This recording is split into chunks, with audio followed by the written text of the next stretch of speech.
And joining us now is drag race driver Travis Shumake. Good morning. Good morning, Dane. Thank you for being here today. Of course, thanks for having me out. Yeah, and welcome to Topeka, I want to say. You've been here a couple of days now. Have you had much of a chance to see the city at all? I feel like a local already. I mean, I'm hanging out with the mayor, the police chief, the fire chief. I'm going kayaking in a minute. I feel like I love Topeka. You're going kayaking. I'm going kayaking, mountain biking, which I didn't even know was a Topeka thing in a little bit. Exploring it all today. That's awesome. I can't wait for you to kind of see what Topeka's all about. And I know you saw Evergy Plaza just the other day, and while you were there, you unveiled your hot rod for the NHRA Nationals coming up over at the Heartland Park Motorsports Park. It's sponsored by Go Topeka and Pride Kansas. What does this mean for you to be sponsored for your first national race, right? This is my national event debut. I'm driving an A-Fuel dragster for Kansas-owned Randy Meyer Racing, and to be sponsored by Visit Topeka and Pride Kansas, this is a unique partnership. It's kind of unprecedented to have a Visitors Bureau and an LGBTQ Pride Festival sponsor a motorsports team. So I think it's an unexpected partnership, just like my acceptance in the NHRA. There are things that are an unexpected twist. Of course, that's great. And you mentioned the being sponsored by the LGBTQ plus community. You're the first openly gay drag racer. Is there pressure kind of having that label?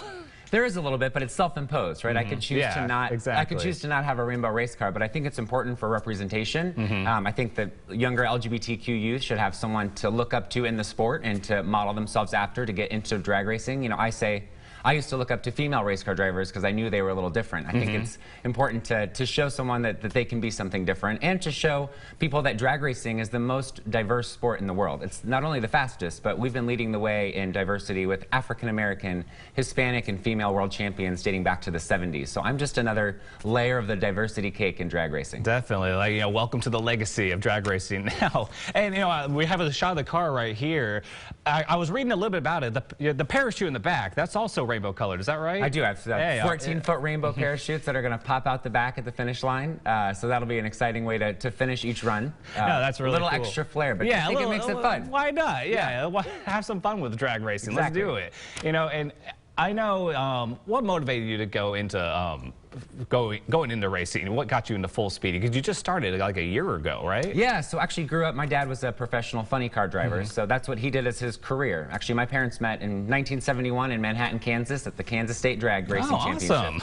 Awesome. So drag racing has shaped my family's life.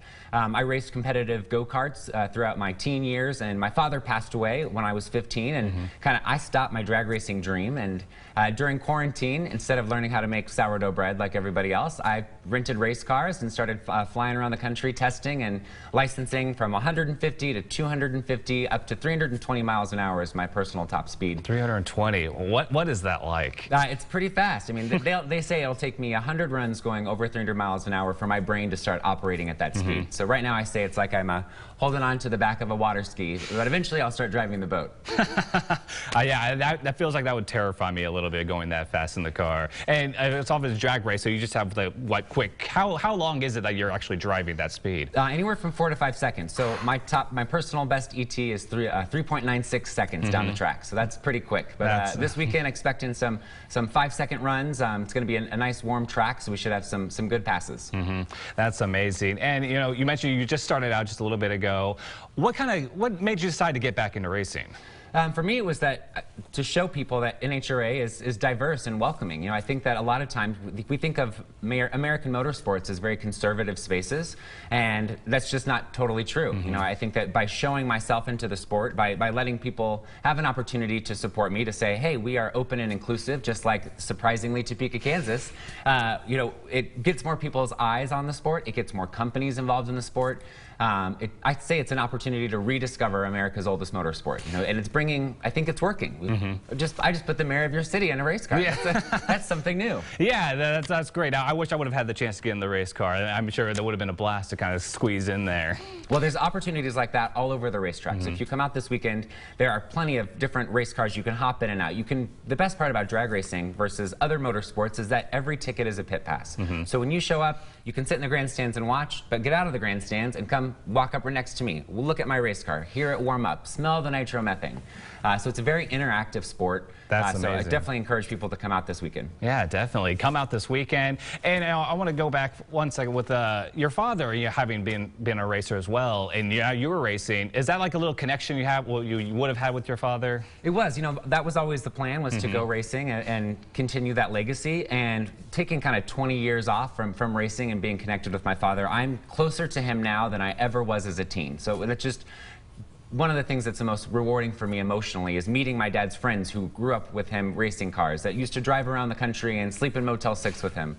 Hearing these funny stories are deepening my connection to my father and continuing his legacy. Yeah, that's great. That's great. And real fast, do you have any words of encouragement for like race fans that maybe haven't come out or are unsure of the LGBTQ plus community? Yeah, I think at this point we say 79% of Americans are an LGBTQ ally or know someone. So I think it's hopefully a non-starter after this.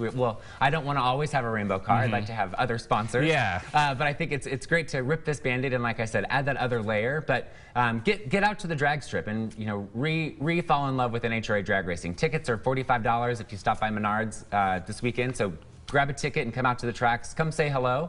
It's a very approachable and exciting sport. Definitely. And when will you be racing? When can people start watching you? So tomorrow I start at 1 o'clock, 1 o'clock and 4 o'clock, same thing on Saturday, and hopefully if I continue to do well, make it into Sunday's final eliminations. I hope so too. Travis, thank you so much. I wish you the best of luck this weekend at the Nationals, and I hope this is the last week that we see you here in Kansas and in the racing world. You guys are stuck with me. I think I'm going to start coming back to Topeka every year for all the activities. All right, Travis, thank you so much. And if you're looking to go to the Nationals, you can go to heartlandmotorsportspark.us. And also, you can follow Travis on social media and at TravisShumake.com.